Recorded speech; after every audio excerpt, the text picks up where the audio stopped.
नमः श्रीयतिराजाय विवेकानन्दसूरये सच्चित्सुखस्वरूपाय स्वामिने तापहारिणे।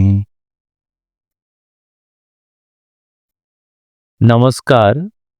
সেবাতীর্থ রামকৃষ্ণ মিশন আশ্রম সারগাছি ইউটিউব চ্যানেলের সমস্ত দর্শনার্থী ভক্ত এবং অনুরাগীদের আন্তরিক প্রীতি, শুভেচ্ছা এবং অভিনন্দন জানাই। স্বামী বিবেকানন্দের কর্মযোগের মুক্তি এই পোর্শন চলছিল।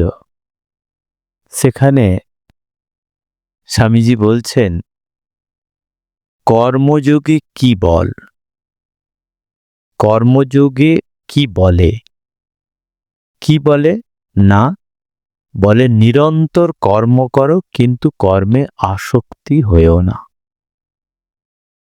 যেটা ভগবান শ্রীকৃষ্ণ সেইটাই বলছিলেন যে আসক্তি ত্যাগ করতে।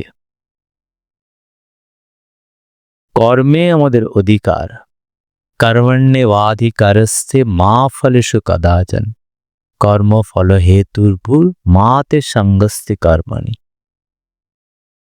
এই কর্মে অধিকার, কর্মফলে অধিকার নেই। না, এখানে বলছেন যে নিরন্তর কর্ম করো এবং কিন্তু কর্মে আসক্তি ত্যাগ করো। সেখানে বলছেন কর্মফল হেতুর্ভুর, সেই যে কর্মফল সেখানে সঙ্গস্তে কর্মণি, সেখানে সেই আসক্তিকে ত্যাগ করতে বলছেন। কোনো কিছু সহিত নিজেকে জড়িয়ে ফেলো না। আমরা কাজের সময় কি করি? নিজেকে জড়িয়ে ফেলি। এটাই হচ্ছে কি মনকে মুক্ত রাখতে বলছে। আর যা কিছু দেখছো দুঃখ কষ্ট, কি বলছে? সব জগতের অপরিহার্য, জগতের অপরিহার্য পরিবেশ মাত্র।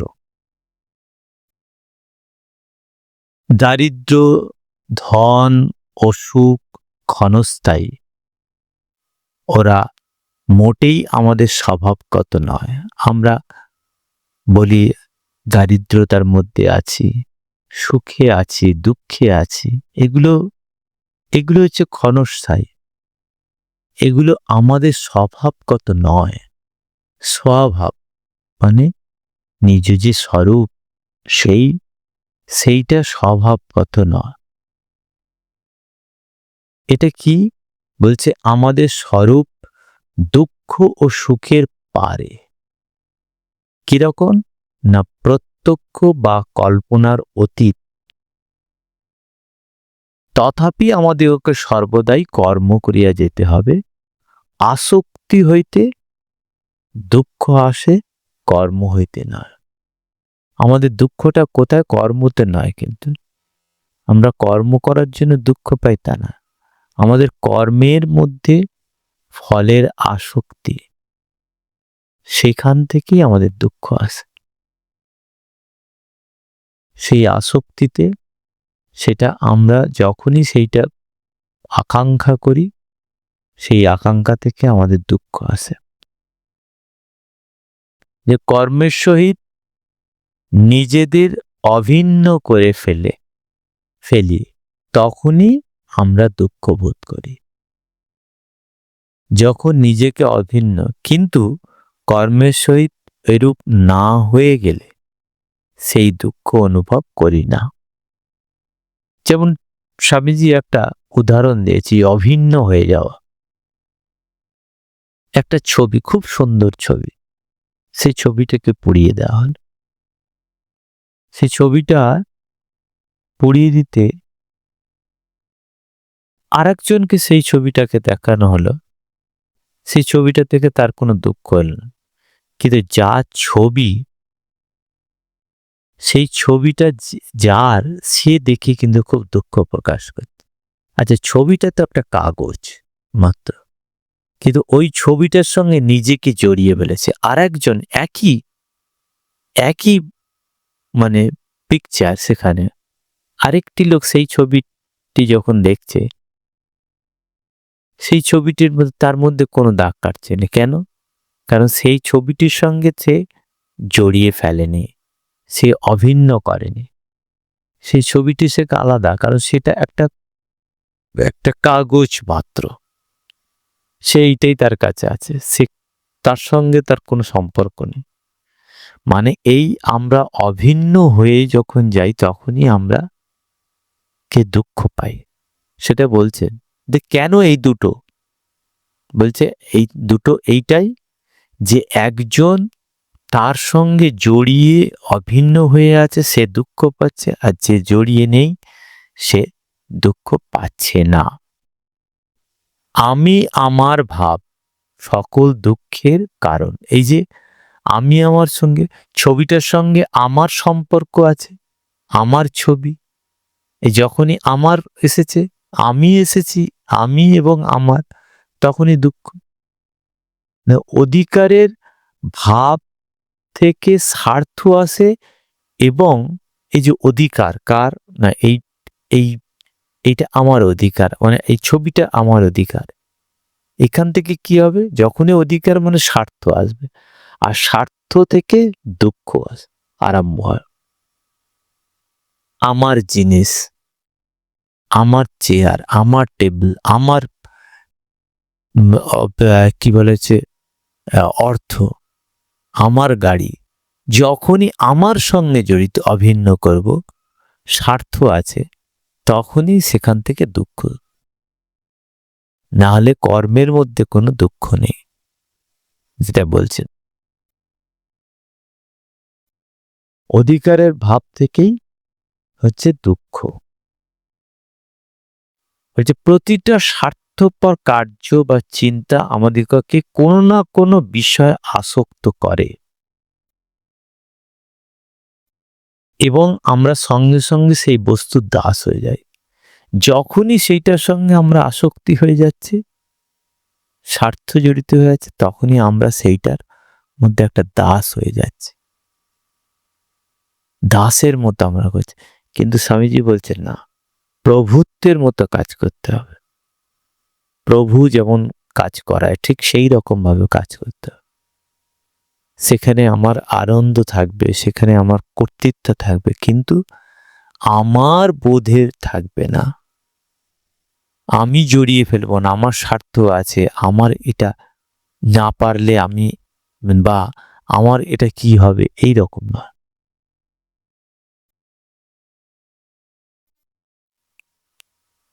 আমি আমার ভাবের উত্থিত হলেই তৎক্ষণাৎ আমাদিগকে শৃঙ্খলাবদ্ধ হয়ে যাব এবং কৃতদাসে পরিণত হবে।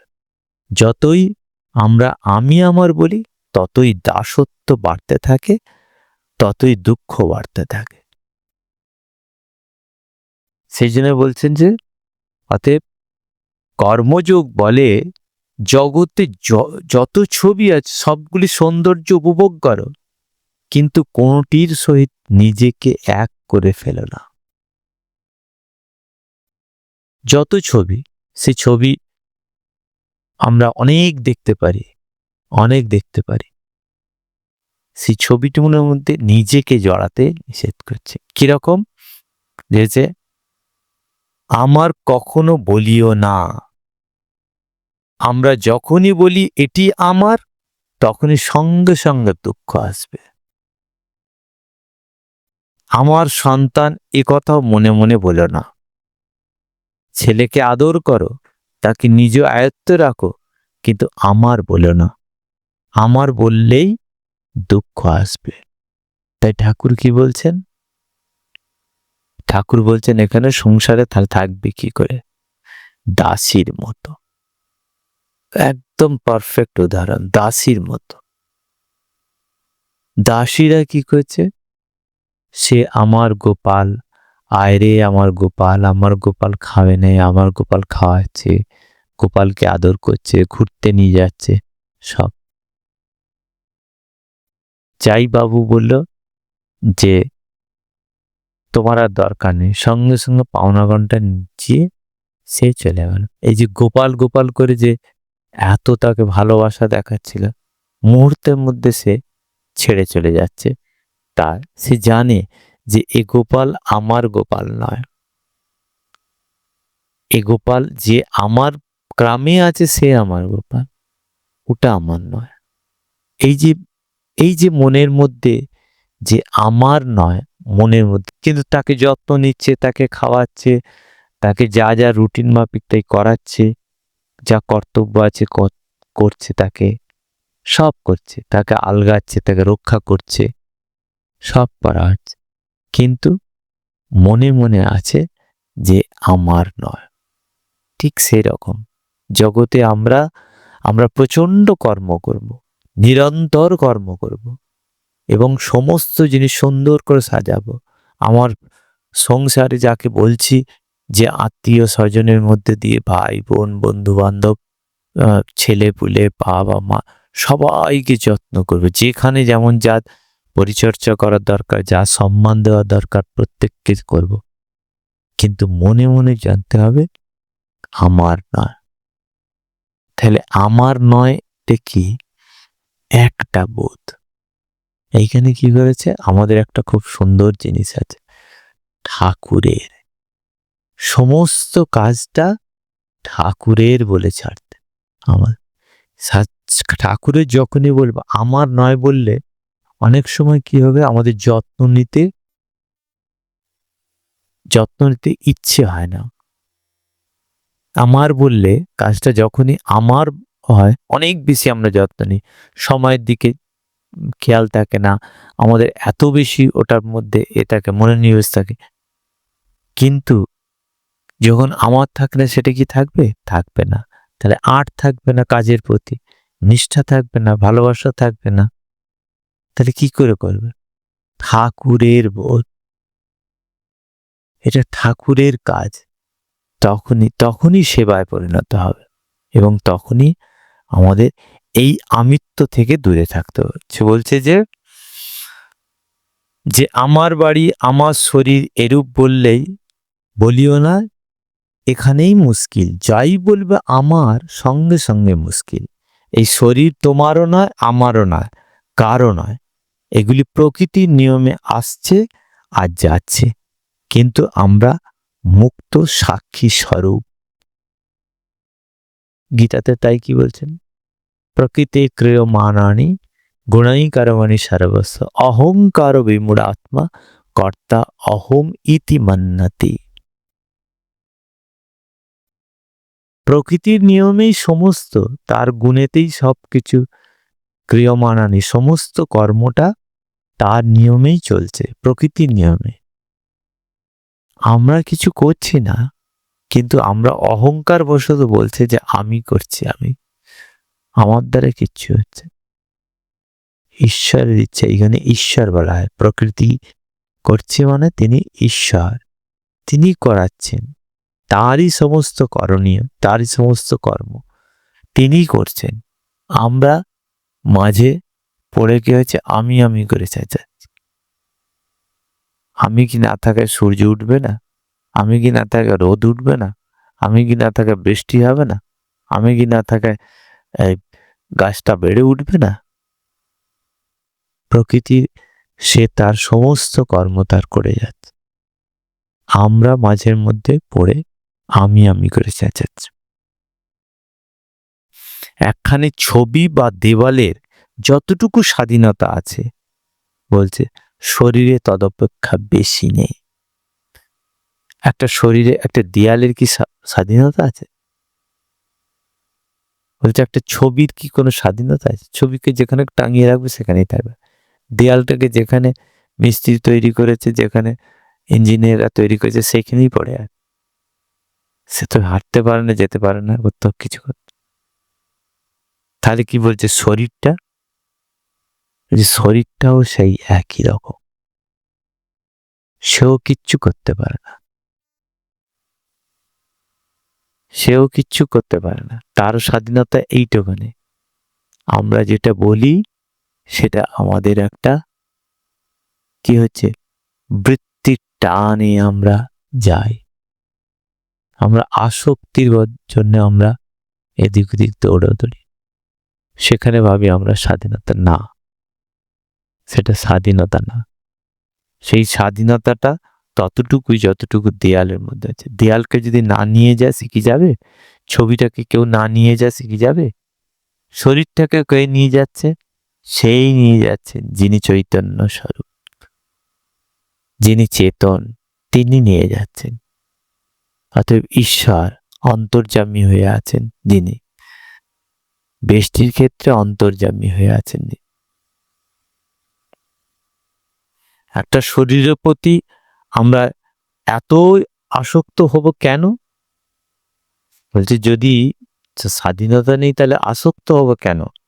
যদি কেউ একখানি ছবি আঁকে, সেটি শেষ করে অন্যটিতে হাত দেয়, আমি উহা অধিকার করব বলিয়ে স্বার্থ জল বিস্তার করিও না। আমরা একটা ছবি থেকে আর একটা ছবি পরিবর্তন করি, একটা ছবি থেকে আর একটা ছবি যাই, তো তখন কি সেটা বলি যে ওই যে ছবিটা সে আগেরটা করেছে ওটা আমার, আমি ওটাকে ছাড়তে পারবো না? সেটা হয় না। বলছে যে যখনই এই স্বার্থ জল বিস্তৃত হয় তখনই দুঃখের আরম্ভ হয়। এই আমার বোধের সঙ্গে সঙ্গে দুঃখ। কর্মযোগ, কর্মযোগে বলা হয় কি, প্রথমে এই স্বার্থপরতার জাল বিস্তার করার প্রবণতা বিনষ্ট করো, নষ্ট করো। স্বার্থপরতা যখন ও দমন করার শক্তি লাভ করবে, তখন মনে আর স্বার্থপরতার তরঙ্গে পরিণত হতে দিও না। বলছে মনকে স্বার্থপরতার তরঙ্গে পরিণত হতে দিও না,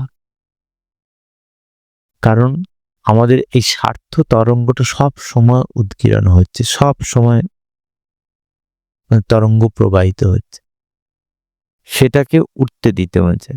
তারপর সংসারে গিয়ে যত পারো কর্ম, সর্বত্র গিয়ে মেলামেশা করো, যেখানে ইচ্ছে যাও, মন্দের স্পর্শ তোমাকে কখনোই দূষিত করতে পারবে না। মানে কি না, এই যে স্বার্থপর যার বিস্তার, সেইটাকে দমন করার শক্তি লাভ করতে হবে। সেটাকে আমাদের সমদমের মধ্যে দিয়ে আমাদের দমন করার শক্তি লাভ করতে হবে। সেই দমন করার যখনই শক্তি লাভ করব, তখন আমরা সমস্ত জগতের সব কিছুর মধ্যে থাকবো, কিন্তু কোনো কিছু, কারণ সাক্ষী স্বরূপ তখন থাকবে। আমরা যদি বিচার করতে করতে যাই, তাহলে আমরা দেখবো সেই সাক্ষী তিনি একমাত্র, বাকি সব দৃশ্য সব হচ্ছে কি যে সরে চলে যাচ্ছে, পরিবর্তন হচ্ছে। বলছে যে পদ্ম জলে রয়েছে, জল যেমন কখনো ওকে লিপ্ত হয় না, তুমিও সেইভাবে সংসারে থাকবে এই বৈরাগ্য বা অনাসক্তি। পদ্মপত্রের মতো, পদ্মপত্রে জল পড়লে সে জল গড়িয়ে আছে, কিচ্ছু লাগে না। সংসারও ঠিক এরকম ভাবে বৈরাগ্যের মধ্যে থাকতে হবে। কি বলে? বৈরাগ্য বা অনাসক্তি। এটাকে বলছেন সংসারে থাকবে, এটাকেই বলছে অনাসক্তি। কিরকম? পদ্মপত্রের মনে হয় তোমাদিগকে বলেছি যে অনাসক্তি ব্যতীত অন্য কোনো প্রকার যোগই হতে পারে না। যোগ কেবল অনাসক্তি। এই অনাসক্তি হচ্ছে একমাত্র যোগ। আসক্তি সকল যোগেরই, অনাসক্তি সকল যোগের ভিত্তি। যে ব্যক্তি গৃহে বাস, উত্তম বস্ত্র পরিধান এবং সুখাদ্য ভোজন পরিত্যাগ করে মরুভূমিতে গিয়ে থাকে, সে অতিশয় আসক্ত হতে পারে।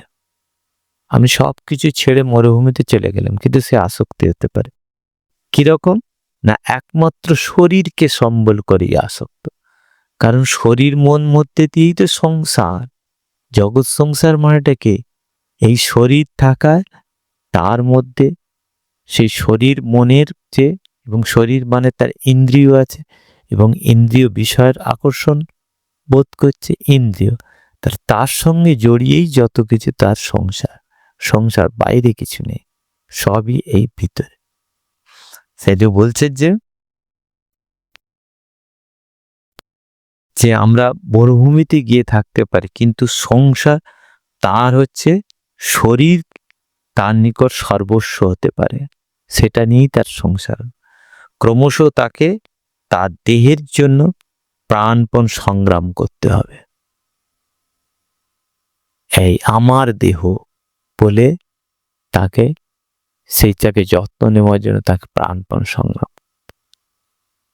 অনাসক্তি বাইরের শরীরকে লইয়া নয়, অনাসক্তি মনের মধ্যে। আসক্তি আমরা কোথায়? মনেতে। আমরা কি শরীরের মধ্যে আসক্তি কিছু থাকে? শরীর তো একটা জড়, মনের মধ্যেই আমাদের আসক্তি থাকে। সেই মনের আসক্তিটাকে ত্যাগ করুন। বলছে আমিও আমার এই বন্ধনের শৃঙ্খল মনেই রয়েছে। যদি শরীরের সহিত এবং ইন্দ্রিয়ভোগ্য বিষয়বস্তুর সহিত এই যোগ না থাকে, তবে আমরা যেখানেই থাকি না কেন, যাই হোক না কেন, যাই হই না কেন, আমরা অনাসক্ত। কারণ মনের আর ইন্দ্রিয়ভোগ্য বিষয়বস্তুর সঙ্গে যখনই যোগ হয় তখনই আসক্তি আসে, এবং আসক্তি সে তাকে দুঃখ নিয়ে আসে। একজন সিংহাসনে উপবিষ্ট হয়ে সম্পূর্ণ অনাসক্ত হতে পারে, আর একজন হয়তো ছিন্ন বস্ত্র পরিহিত হয়ে ভয়ানক আসক্ত। এটা তার মানে কিসে? আমরা দেখি জনক রাজা, তিনি রাজা অথচ তিনি জ্ঞানী। কি করে জ্ঞানী? তিনি যে অনাসক্ত, তিনি আছেন সমস্ত কিছু নির্লিপ্ত। সুখদেবকে নিয়ে যাচ্ছেন, তাকে একদম কানায় কানায় পূর্ণ এক বাটি দুধকে দিয়ে তাকে নিয়ে যাচ্ছেন, যে জায়গার মধ্যে দিয়ে তাকে পরিভ্রমণ করাচ্ছে সেই দুধকে। প্রথমত দুধটা নিলেই আমরা এমনি কেঁপে পড়ে যাব, কিন্তু যখন সে তাকে একটা ভোগ ঐশ্বর্যের ভিতর দিয়ে সেখানে মানে হচ্ছে পরীরা নাচছে, মানে সখীরা নাচছে বিভিন্ন রকম ভাবে অঙ্গভঙ্গি করে, এবং তার ভিতর দিয়ে সেটা ভোগের মধ্যে দিয়ে, ভোগের জিনিসের মধ্যে দিয়ে যাচ্ছে, তার এতটুকু মনের বিচ্যুতি হয় তিনি। কারণ কি না, সেই যে ইন্দ্রিয় যে চাইছে পরাণ চিখানি ব্যাত্রিনাস, যে মনটা যে ইন্দ্রিয়গুলো বহির্দিশে আকর্ষণ করার মতো প্রবণতা হয়ে রয়েছে, সেইগুলোকে সে সমদমের মধ্যে দিয়ে, সে কন্ট্রোলের মধ্যে দিয়ে সে ভিতর দিকে রেখে দিয়েছে। তার মধ্যে কোনো বিক্ষেপ নেই, কারণ তার কাছে একদম স্বচ্ছ। কিরকম স্বচ্ছ? যেমন স্থির তরঙ্গ, জলের তরঙ্গ যেমন স্থির হয়ে যায়, তার নিচে পর্যন্ত দেখতে পাওয়া যায়, ঠিক সেরকম স্বচ্ছ মনটা। সে ভিতর বা সব কিছু দেখতে পায়, জানে তার বিক্ষেপের আর কোনো রাস্তা নেই, তার চঞ্চলতার কোনো রাস্তা নেই। সে নির্লিপ্ত, সদা তিনি সাক্ষী স্বরূপ। তার কাছে সমস্ত কিছু, আমার ওই যে অন্যের যে ছবিগুলো, যে বিভিন্ন রকম ছবিগুলো পুড়ে যাচ্ছে, তাতে করে আমার কিচ্ছু লাগছে না, আমার কোনো বিন্দু মাত্র প্রতিক্রিয়া নেই। কেন প্রতিক্রিয়া নেই? আমি এই ছবিটির সঙ্গে অভিন্ন, আসক্তি নেই। আসক্তি যখনই থাকবে তখনই আমি দুঃখ। সেই জন্য বলছে মনের যত আসক্তি মনে, প্রথমে আমাদেরকে অনাসক্ত অবস্থা লাভ করতে হবে, তারপর নিরন্তর কার্য করতে হবে।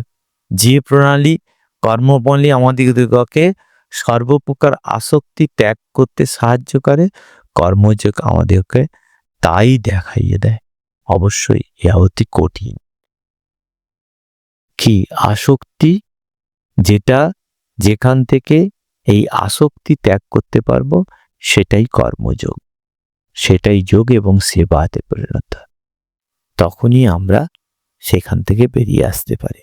নিরন্তর কর্ম করতে হবে, কর্মে আরো বেশি শক্তি আমরা পাবো, এবং কর্মের প্রতি আমাদের ভালোবাসা থাকবে, কিন্তু আসক্তি থাকবে না, সেই ফলের দিকে আসক্তি থাকবে।